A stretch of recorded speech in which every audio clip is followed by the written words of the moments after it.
In the silence of death, a bark shattered everything they believed was possible.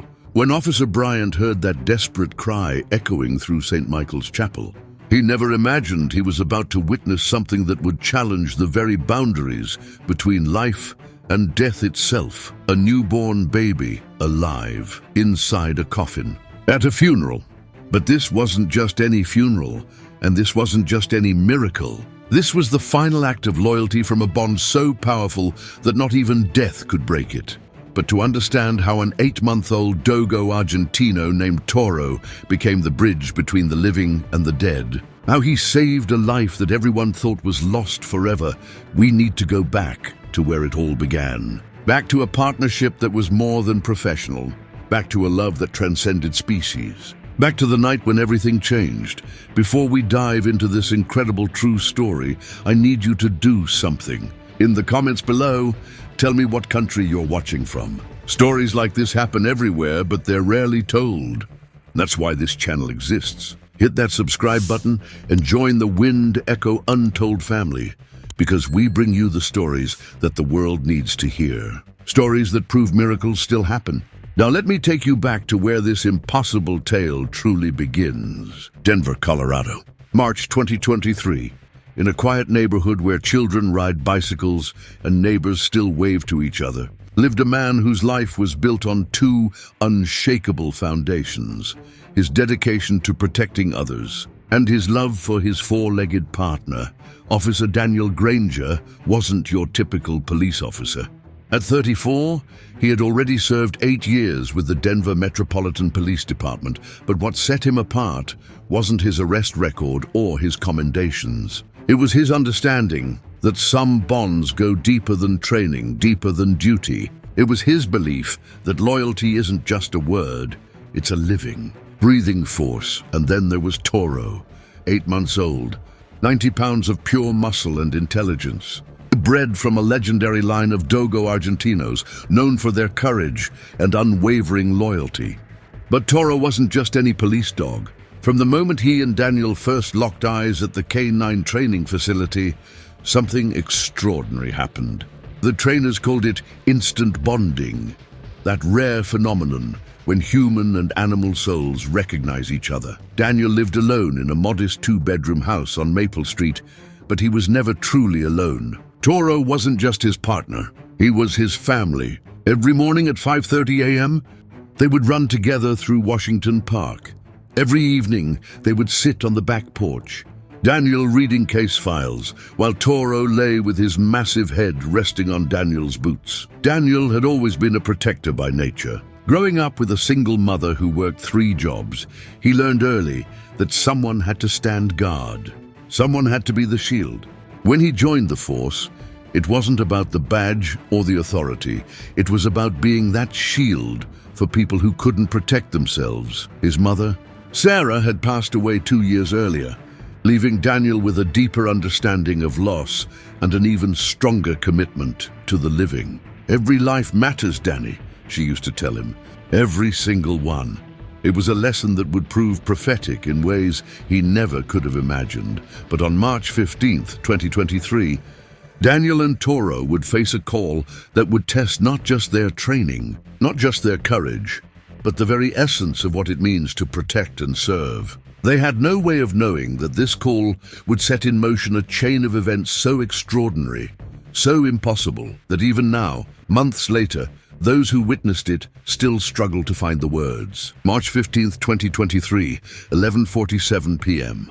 The call came in as a domestic disturbance on the east side of Denver. But this wasn't just any domestic disturbance. This was the Raven Creek Apartments, a complex that had become synonymous with danger, where drug dealers and human traffickers operated in the shadows. Unit 47. We have reports of screaming, possible shots fired. Raven Creek Apartments, Building C, Unit 304. Multiple calls from neighbors. Be advised, this location has a history. Daniel knew that history well. Raven Creek wasn't just an address, it was a battleground. In the past year alone, there had been 3 officer-involved shootings, 2 overdose deaths, and countless arrests. The complex was controlled by a network that the police had been trying to dismantle for months. As they pulled into the parking lot, Toro's demeanor changed instantly. His ears perked up, his body tensed. Dogs can sense things humans can't. Fear, violence, danger hanging in the air like smoke. Toro's low growl told Daniel everything he needed to know. Whatever was happening in Unit 304, it was bad. All right, boy. Just like training. You watch my 6, I'll watch yours. But as they approached Building C, something felt different. The usual sounds of the complex, music, television, arguments, had gone silent. It was as if the entire building was holding its breath. Even the drug dealers who usually loitered near the entrance had vanished.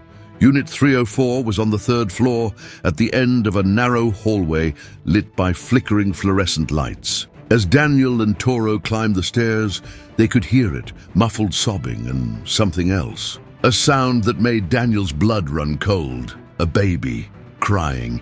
In a place where innocence wasn't supposed to exist. Daniel hesitated for just a moment, his finger on the radio button to call for backup. But backup was 20 minutes away, and that crying was getting weaker. Sometimes, in the space between heartbeats, heroes are born from impossible choices. What Daniel and Toro didn't know, as they prepared to enter Unit 304, was that they weren't just walking into a crime scene. They were walking into a trap that had been set for weeks. A trap designed specifically for K9 units. A trap that would separate them in the most final way possible, because sometimes the very act of saving one life costs you everything else. 11:52 p.m. Outside Unit 304. Daniel could hear multiple voices now, an adult male aggressive and shouting, an adult female pleading, and underneath it all, that persistent crying of what sounded like a newborn baby. You said you could handle this. Now look what you've done. The male voice was angry, threatening. Please, Marcus, just let me take the baby and go. This doesn't have to involve... The female voice was desperate, breaking. The sound of something crashing interrupted her plea. Standard protocol demanded that Daniel wait for backup before entering a potentially violent domestic situation, especially in a building known for drug activity. But that baby's cry was getting weaker, and Daniel had learned long ago that protocol doesn't account for dying innocents. Using silent commands, Daniel positioned Toro to the side of the door, a tactical formation they had practiced hundreds of times. Toro's body language showed complete focus, his muscles coiled like springs, ready to respond to whatever waited beyond that door. Denver police. We received reports of a disturbance. Please open the door. The silence that followed was worse than the shouting. It was the silence of people making desperate decisions, the silence of predators calculating their next move. In that silence, even the baby stopped crying. After 30 seconds with no response, Daniel made the decision that would change everything. Using his master key, standard equipment for apartment complex emergencies, he slowly opened the door to Unit 304. What they found inside defied their worst expectations. The apartment wasn't just a crime scene, it was a staging ground. Multiple cell phones scattered across tables, packages of what appeared to be drugs, and enough weapons to supply a small army. But it was what they found in the bedroom that changed everything. A young woman, no more than 19, huddled in the corner clutching a newborn baby. Her eyes were wide with terror, and she was bleeding from a cut above her left eyebrow. Please, please help us. They said they would kill my baby if I didn't cooperate. They said no one would ever find us. The young woman identified herself as Jennifer Martinez. She was barely more than a child herself, and the baby in her arms couldn't have been more than a few days old. But where was the male voice they had heard? Where was Marcus? That's when Toro's training saved their lives. The dog's ears perked up a split second before Daniel heard it. The sound of someone moving in the kitchen behind them. Someone who had been waiting, Marcus DeLeon, 28 years old, with a rap sheet that included armed robbery, assault with a deadly weapon, and suspected involvement in human trafficking. He had been hiding in the kitchen pantry, waiting for the perfect moment to strike. As Daniel turned to face the new threat, Toro positioned himself between Jennifer and the kitchen doorway. It was a formation they called triangle defense, each point protecting the others, each angle covered. You cops think you're so smart. You have no idea what you just walked into. What Marcus said next would haunt everyone who later heard the body camera recording. Because he didn't just threaten Daniel or Toro. He revealed something that made this entire situation far more complex and dangerous than anyone had realized. That baby isn't just some random kid, officer. That baby is evidence, and dead evidence can't testify. In that moment, Daniel realized they hadn't just stumbled into a domestic disturbance. They had uncovered something much larger, much more dangerous. A network that used newborn babies as leverage, as currency, as expendable assets in a game where human life meant nothing. And that's when everything went wrong. What happened next unfolded in less than 30 seconds. But those 30 seconds would echo through eternity. Marcus wasn't alone. As Daniel focused on the immediate threat, two more figures emerged from the apartment's back bedroom, associates who had been waiting in the shadows. "Take them down! The dog first!" In K-9 training, officers learned that criminals fear the dogs more than the humans. Dogs can't be reasoned with, bribed, or intimidated. They are pure loyalty and controlled aggression. That's why the first rule of criminal engagement is always neutralize the dog. But Toro wasn't just any police dog. 8 months of intensive training with Daniel had created something beyond the standard K-9 partnership. They moved like one organism, thought like one mind. As the first associate rushed Daniel from the left, Toro intercepted him from the right. "Toro, hold! Jennifer, get down!" In the chaos, Jennifer pressed herself and the baby into the corner, trying to become invisible. The baby's cries pierced through the violence like a siren, a reminder of innocence caught in the crossfire of adult cruelties.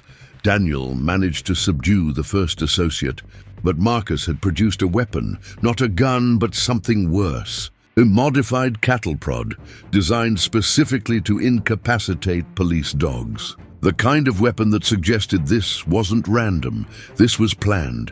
The cattle prod changed everything. Toro, despite his size and training, was still a young dog. The electricity wouldn't kill him, but it would disable him long enough for Marcus to gain control of the situation. But what Marcus hadn't counted on was Toro's intelligence. Police dogs are trained to recognize weapons, and Toro had seen cattle prods during his training. As Marcus lunged forward with the electric weapon, Toro did something that wasn't in any training manual. He didn't retreat. He circled, using the apartment's furniture as barriers. Toro began herding Marcus away from Jennifer and the baby, drawing him toward the living room, where Daniel would have a clear line of sight. It was a tactical decision that showed not just training, but genuine intelligence. Meanwhile, Daniel was facing his own crisis. The second associate had revealed why they called this location a trap house. It wasn't just about drugs. The entire apartment was wired with hidden cameras and recording equipment. This wasn't just a crime scene, it was a production studio. Smile, officer. You're going to be famous. Dead cop videos sell for good money online. In that moment, Daniel realized the true scope of what they had uncovered. This wasn't just about Jennifer and her baby. This was about a network that filmed violence for profit, that turned human suffering into entertainment for the darkest corners of the internet. But Daniel had one advantage the criminals hadn't counted on. His radio was still active. His body camera was still recording, and somewhere in the Denver Police Dispatch Center, someone was listening to everything, all units. Unit 47 is Code 3, Raven Creek Apartments. Officer needs assistance, suspect armed and dangerous. Backup was coming, but it was still 15 minutes away. 15 minutes might as well have been 15 hours in a situation where seconds meant the difference between life and death. Toro's circling strategy was working. Marcus, frustrated and increasingly desperate, made the mistake that would cost him everything. In his anger, he threw the cattle prod at Toro, missing by inches. Now he was unarmed and Toro was free to close the distance.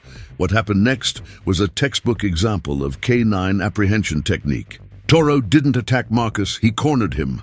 Using his massive body and intimidating presence, he forced Marcus into the apartment's bathroom, where there was no escape route. Okay, call off the dog. But the second associate wasn't finished. While Daniel was coordinating with Toro to secure Marcus, the associate made a desperate grab for Jennifer and the baby. It was a move born of panic, the kind of decision that creates tragedies. Don't hurt her.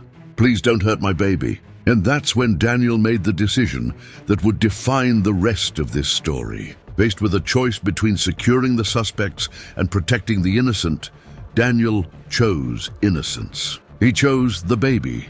Leaving Toro to guard Marcus in the bathroom, Daniel moved to intercept the associate who was threatening Jennifer. It was a tactical risk that broke standard protocol, but it was also fundamentally human. Sometimes being a protector means taking risks that make no strategic sense. But as Daniel moved across the apartment, something else was happening. Something none of them could have predicted. In the bathroom, Marcus wasn't just surrendering. He was reaching for something hidden behind the toilet tank. A backup weapon. A sawed-off shotgun that had been taped to the bathroom's plumbing. And Toro, loyal to his core, positioned himself directly between the weapon and Daniel's unprotected back. In the next 3 seconds, loyalty would meet loyalty, love would meet love, and sacrifice would meet sacrifice in ways that would echo through eternity.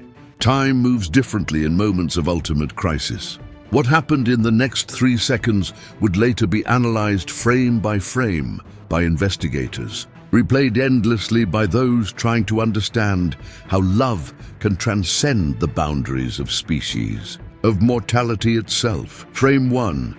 Marcus raises the concealed shotgun, aiming not at Daniel but at the baby Jennifer is holding. The criminal's logic was cold and calculated. Eliminate the witness, create chaos, escape in the confusion. Frame 2. Toro's training kicks in. But it's more than training. It's instinct, it's love. It's the kind of loyalty that doesn't calculate cost or consequence. He sees the weapon, sees the trajectory, sees where it's aimed. Frame 3. Daniel is still 15 feet away, still focused on protecting Jennifer from the second associate, completely unaware that the real threat is coming from behind. The body camera captures his concentration, his complete trust that Toro has secured the bathroom area. And then time snaps back to normal speed.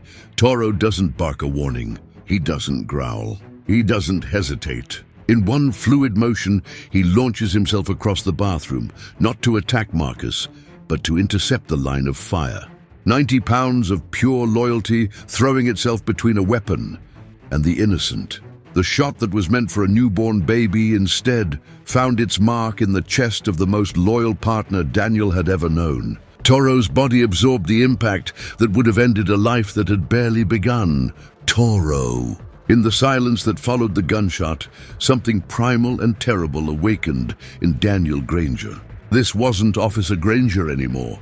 This was a man who had just watched his family die to save strangers. Marcus, still holding the smoking weapon, made the mistake of smiling. It was a smile that lasted exactly 2 seconds before Daniel reached him. What happened next isn't in any police training manual. Daniel disarmed Marcus with a fury that bordered on supernatural, then secured both associates with cable ties that cut into their wrists. But his focus, his entire world, had narrowed to the white form lying motionless on the bathroom floor. "Stay with me. Boy, please just stay with me." Toro's eyes were still open, still focused on Daniel's face. Dogs don't understand death the way humans do. They understand loyalty, love, purpose. And Toro's purpose wasn't finished. With tremendous effort, Toro lifted his massive head just enough to look toward Jennifer and the baby. His tail moved once, twice, a signal Daniel had seen hundreds of times during training. It meant mission accomplished. The baby was safe.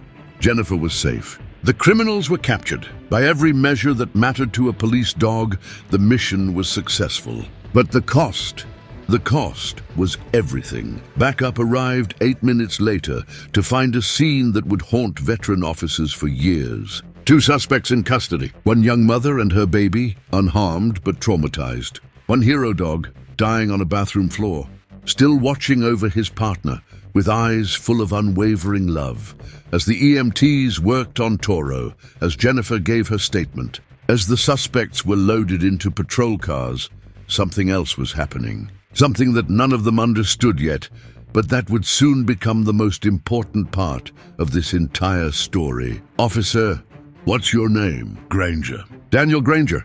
"Daniel, if my baby lives, if she grows up, I want her to know that a dog named Toro died to save her life. I want her to know that love, that strong, exists in this world."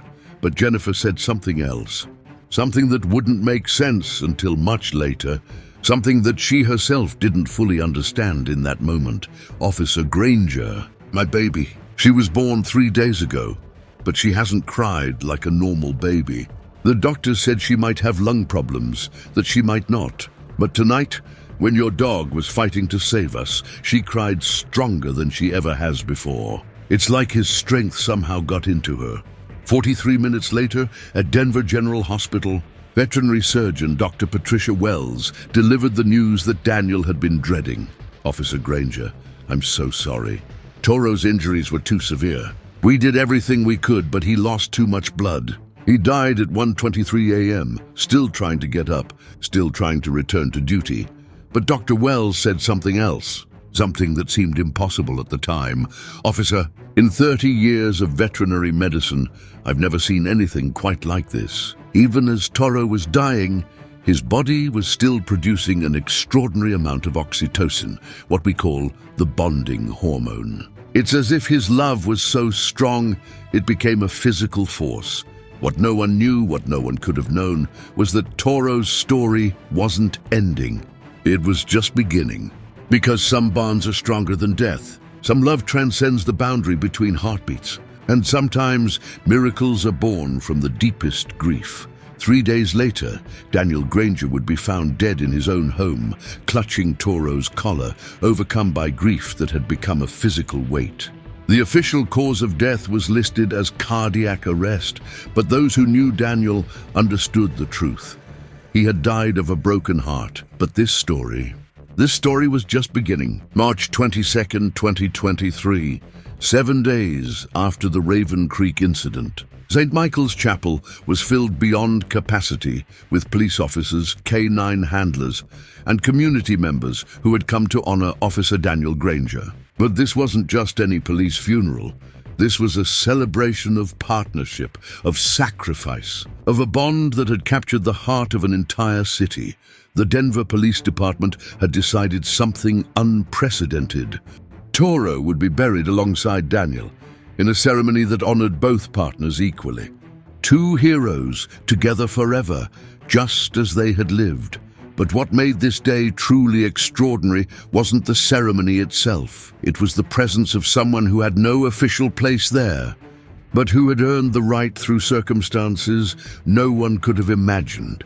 Jennifer Martinez and her baby daughter, whom she had named Hope, were seated in the place of honor usually reserved for immediate family. Because in the deepest sense they were family. They were the living testament to why Daniel and Toro had given their lives. Baby Hope had not only survived her traumatic birth, she was thriving. The lung problems doctors had feared never materialized. She was strong, alert, and according to the medical staff, developing faster than any newborn they had ever seen. As the ceremony began, something beautiful and haunting happened. The Denver K9 unit, 23 police dogs, and their handlers formed an honor corridor. These dogs, trained to be alert and focused, stood in perfect silence as Daniel's coffin was carried into the chapel. The funeral proceeded with military precision. Bagpipes played Amazing Grace. The flag was folded with ceremonial care. Pastor Williams spoke about sacrifice, about love that knows no boundaries, about partnerships that transcend the ordinary bonds of duty. But as the pastor reached the climax of his eulogy, something unprecedented happened. From the back of the chapel came a sound that made every person present freeze in disbelief. Barking, desperate, urgent barking. But Toro was dead. Toro was in the smaller coffin beside Daniel's, awaiting burial. The sound was impossible yet undeniable.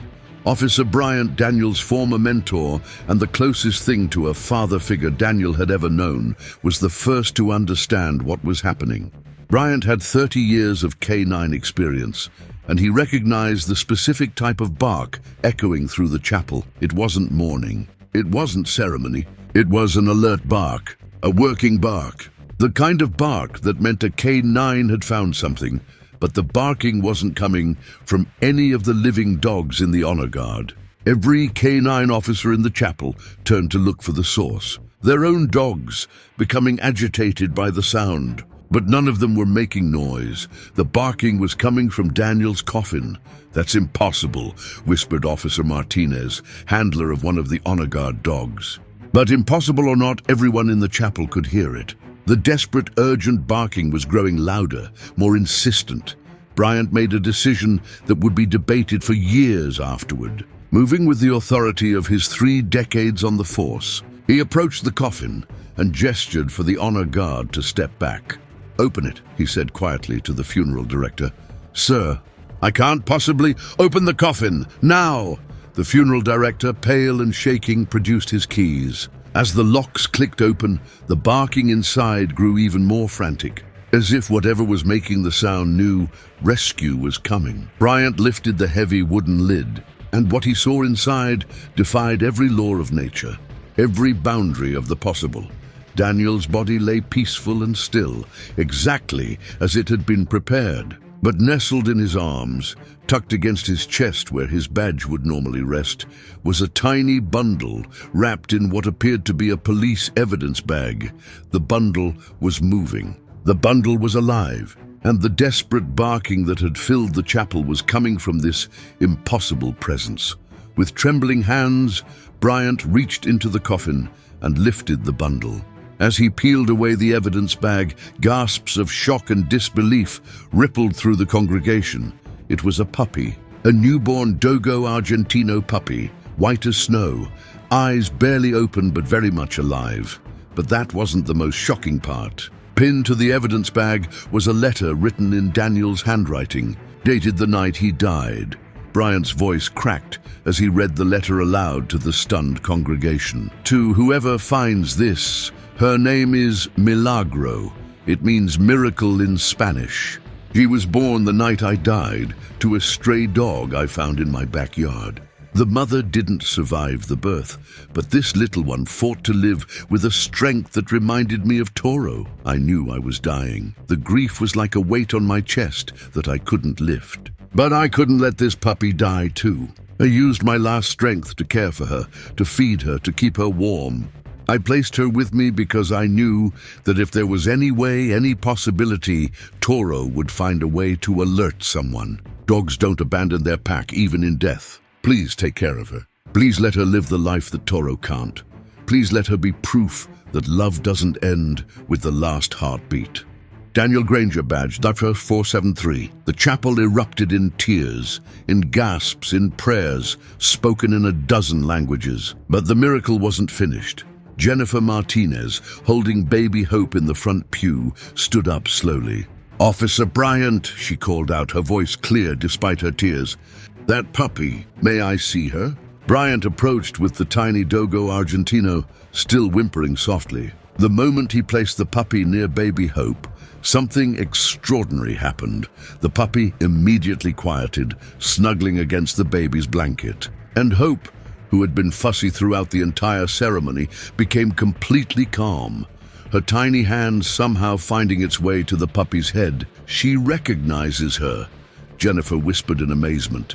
"Somehow, she knows this puppy belongs with us." Dr. Patricia Wells, the veterinarian who had treated Toro, stood up from her pew.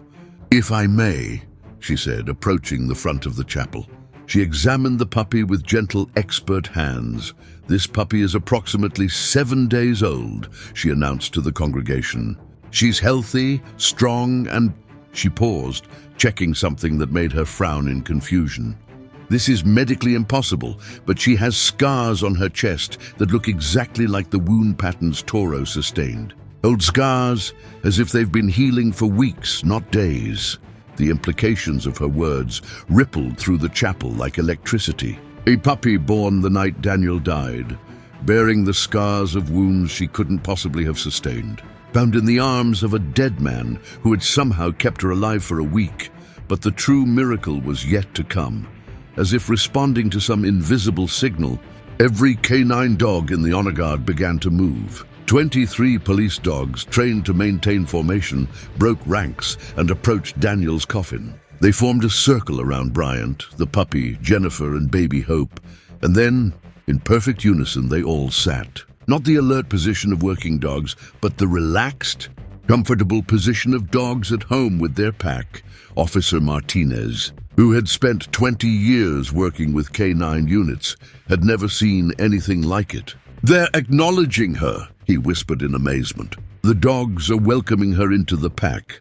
The puppy, somehow understanding what was happening, despite being only a week old, let out a tiny bark. Not the desperate cry that had alerted the congregation, but the confident sound of a dog claiming her place in the world. And from somewhere, from everywhere, and nowhere at once, came an answering bark. Deep, powerful, unmistakably the voice of a Dogo Argentino. The voice of Toro, saying goodbye, saying well done, saying welcome to the pack, little sister. Every person in the chapel heard it. Every dog responded to it. And then there was silence. Not the silence of endings, but the silence of new beginnings. The miracle in the coffin wasn't just about a puppy surviving against impossible odds. It was about love that transcends death, loyalty that bridges the gap between worlds, and the truth that some bonds are strong enough to work miracles. Daniel and Toro had died saving a baby's life, and in death they had saved one more. The news of the miracle puppy spread across Denver like wildfire, then across the nation, then around the world. Within hours, St. Michael's Chapel was surrounded by news trucks, reporters, and thousands of people who came simply to witness the place where the impossible had happened. But Jennifer Martinez, holding both baby Hope and the puppy now called Milagro, had only one concern: getting both children home safely.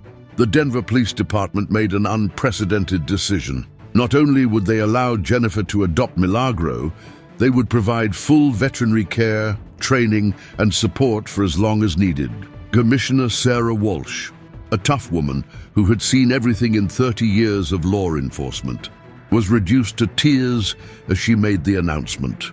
Officer Daniel Granger and his partner Toro gave their lives to save innocent people, she said at a press conference 3 days later. The fact that they somehow managed to save one more life, even after death, is a testament to the kind of men and dogs they were. This department will honor their sacrifice by ensuring that both Hope Martinez and Milagro have everything they need to thrive. But the story took an even more remarkable turn when Dr. Patricia Wells conducted further examinations of the puppy. "I've been a veterinarian for 30 years. Dr. Wells told the gathered reporters. "I've seen birth defects, genetic anomalies, and medical miracles. But I've never seen anything like Milagro. Not only does she bear scars that match Toro's fatal wounds exactly, but her blood work shows antibodies that shouldn't exist in a newborn puppy. Antibodies that match the specific infections that baby Hope had when she was born. The implications were staggering. Somehow, impossibly, Milagro carried within her blood the ability to protect Hope from the very illnesses that had threatened the baby's life. It's as if, Dr. Wells concluded, Toro's protective instincts somehow transferred into this puppy, as if his final act was to create a guardian for the baby he died saving. The scientific community struggled to explain what had happened. Skeptics dismissed it as coincidence, as emotional interpretation of normal events. But those who had been in the chapel that day, who had heard the barking from inside a sealed coffin, who had witnessed 23 trained police dogs spontaneously break formation to welcome a week-old puppy into their pack, knew they had witnessed something beyond the boundaries of normal experience. Jennifer Martinez had no interest in the debates or the media attention. She had a simpler understanding of what had occurred. Toro made a promise. she told a small group of reporters. Outside her new apartment, the Denver PD had helped her relocate to a safe neighborhood far from Raven. Greek, he promised to protect my baby, and he kept that promise. Death doesn't break promises that strong. The three families, Jennifer, Hope, and Milagro, settled into a routine that amazed everyone who witnessed it. Hope and Milagro slept together, ate together, played together. When Hope cried, Milagro would nuzzle her until she calmed. When Milagro had nightmares, Hope's tiny hand would find the puppy's fur, and both would return to peaceful sleep. Dr. Patricia Wells continued to monitor both children, documenting their development for what she knew would become one of the most important case studies in the relationship between human and animal bonding. Hope is developing at an accelerated rate, she reported 6 months after the chapel incident. Her motor skills, her cognitive development, her emotional resilience, everything is beyond the normal range for a child her age. And Milagro is showing intelligence levels that are off the charts for dogs, even highly intelligent breeds like Dogo Argentinos, but perhaps more importantly, both Hope and Milagro seem to carry within them an extraordinary capacity for empathy and protection. Hope, despite being only 8 months old, would cry whenever other babies were distressed, as if she could sense their pain. Milagro, still a puppy herself, had already shown protective instincts toward other children that impressed even veteran K9 trainers, Officer Bryant, who had become an unofficial grandfather figure to the unusual family. Put it simply, it's like they both inherited Toro's mission. They're protectors, born and made to keep innocents safe. The Denver Police Department hadn't forgotten the lessons of Daniel and Toro's sacrifice. The Raven Creek apartments were shut down, and the human trafficking network that had operated there was dismantled. Marcus DeLeon and his associates received life sentences for the murder of a police officer and attempted murder of a child, but perhaps more importantly, the department implemented new protocols for K9 units, new support systems for officers dealing with traumatic loss, and new programs to help crime victims like Jennifer rebuild their lives. Jennifer herself had enrolled in college, studying social work with a focus on helping other young mothers escape dangerous situations. She carried a photo of Daniel and Toro in her backpack, and when fellow students asked about it, she would tell them the story of the two heroes who had saved her daughter's life. As Hope's first birthday approached, Jennifer made a decision that surprised no one who knew her story. She announced that she was changing Hope's middle name from Marie to Toro, and that she was legally adopting Milagro as Hope's sister, not as a pet. They're not human and animal, she explained to the judge, who approved the unusual adoption arrangement. They're family, they're sisters, and they're living proof that love doesn't recognize the boundaries we think exist between species, between life and death, between possible and impossible. The judge, moved by the testimony and the evidence of the extraordinary bond between the children, granted the adoption with one unusual stipulation. Both Hope and Milagro would be considered wards of the Denver Police Department, with full benefits and protection for as long as they lived. On the first anniversary of Daniel and Toro's death, Jennifer brought both children to St. Michael's Chapel for a memorial service. Hope, now walking and babbling, toddled over to the spot where Daniel's coffin had rested 1 year earlier. Milagro, now a magnificent young Dogo Argentino, showing all the noble characteristics of her breed, followed protectively beside her. What happened next convinced even the most stubborn skeptics that something beyond normal understanding connected these three lives. Hope, who had never been taught about the events of that night, who had no conscious memory of the chapel or the coffin, stopped at the exact spot where Bryant had opened Daniel's casket. She looked up at the stained glass window above, pointed with her tiny finger, and spoke her first clear word, Toro. Milagro immediately sat beside Hope, raised her magnificent head and let out a single, powerful bark, not the desperate, alert bark of that miraculous day, but the confident, joyful bark of a dog greeting an old friend. And once again, just as it had happened a year before, every person in the chapel heard an answering bark from somewhere beyond, the physical world. The deep, loving voice of a Dogo Argentino saying hello to his little sister, confirming that some promises transcend death itself. Jennifer knelt beside both children and whispered, "Yes, baby. That's Toro. He's still watching over us." As the memorial service concluded, Commissioner Walsh made a final announcement that brought the story full circle. The Denver Police Department was establishing the Daniel Granger and Toro Memorial Fund, dedicated to supporting young mothers escaping dangerous situations and to training K-9 units in protection of children. Daniel and Toro showed us that true heroism doesn't end with death, she said. Their legacy will live on in every life saved, every child protected, every family given a second chance. But perhaps the most fitting tribute came from an unexpected source. Officer Martinez, who had handled one of the honor guard dogs at the original funeral, approached Jennifer with a proposal. "Ma'am, I know this might sound unusual, but my department would like to offer Milagro a position." Jennifer looked confused. "A position?" "As an honorary K-9 officer. She wouldn't work active duty. She's too young, and her place is with Hope, but she would be officially recognized as part of the Denver Police K-9 unit. Badge number 4474, right after her father's." The ceremony to swear in Milagro as an honorary K-9 officer took place 6 months later, on Hope's second birthday. Milagro, now full-grown and magnificent, stood perfectly still as Commissioner Walsh pinned a tiny badge to her collar.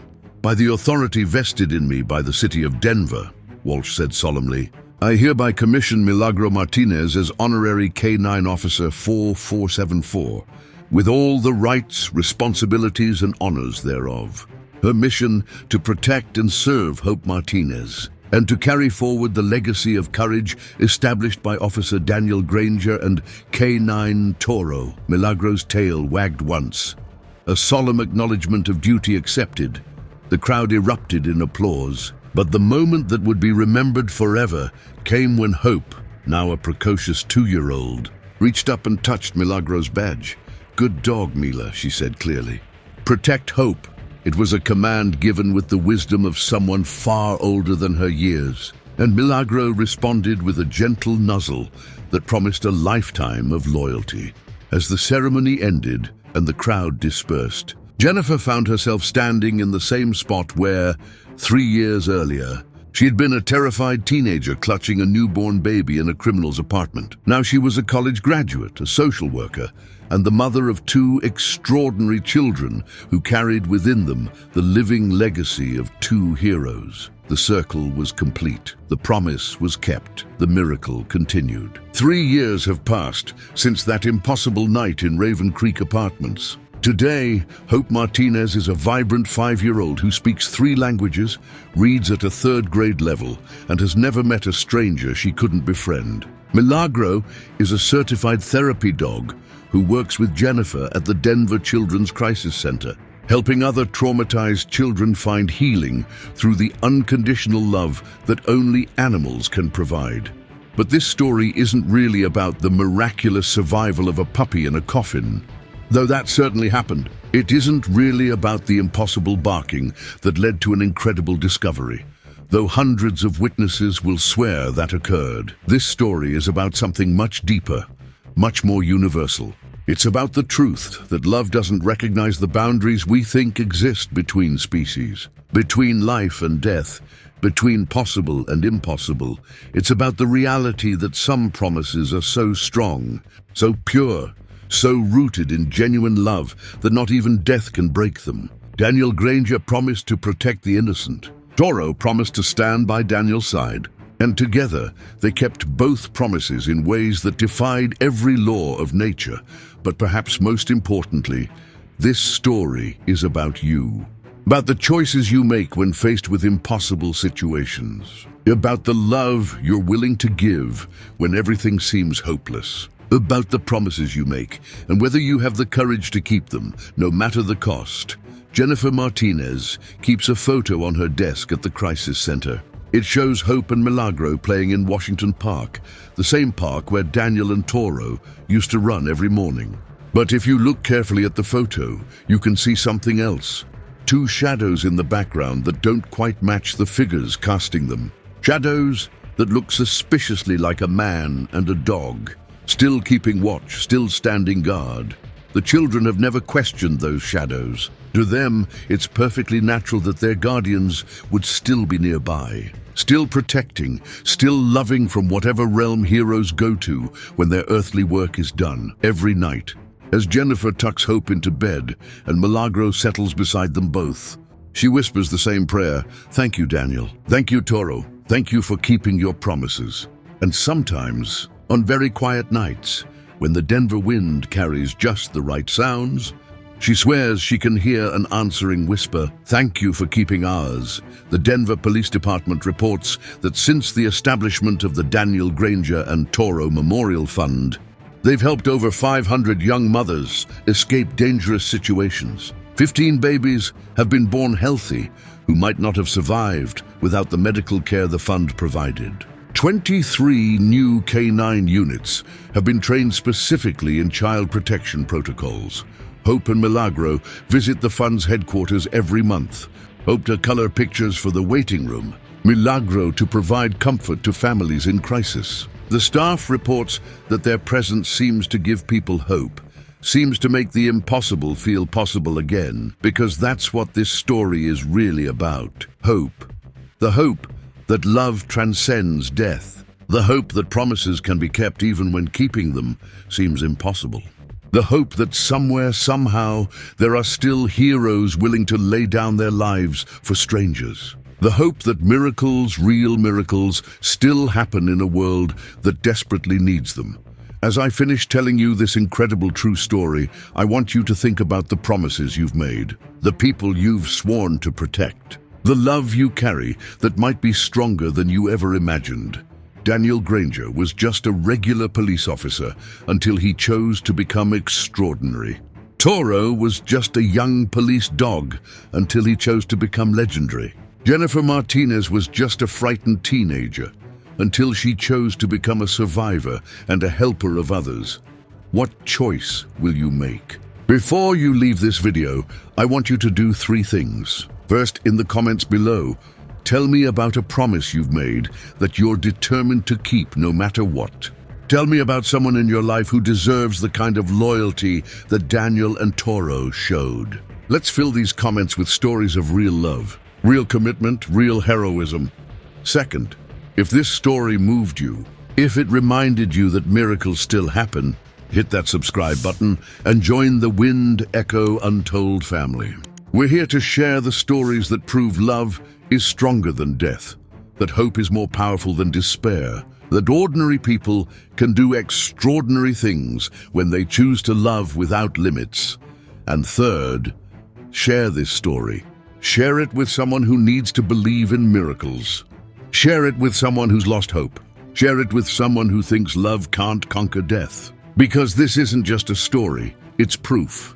Proof that some bonds are eternal, some promises are unbreakable, and some love is so strong it can work miracles. The research legacy continues. The love continues. The miracles continue.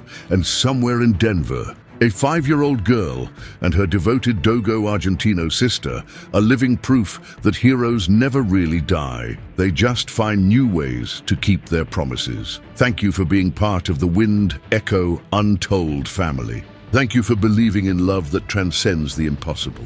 And thank you for keeping your own promises, whatever they may be. Until next time, remember, love like Daniel and Toro loved, protect like they protected, and never doubt that your own capacity for heroism might be exactly what the world needs.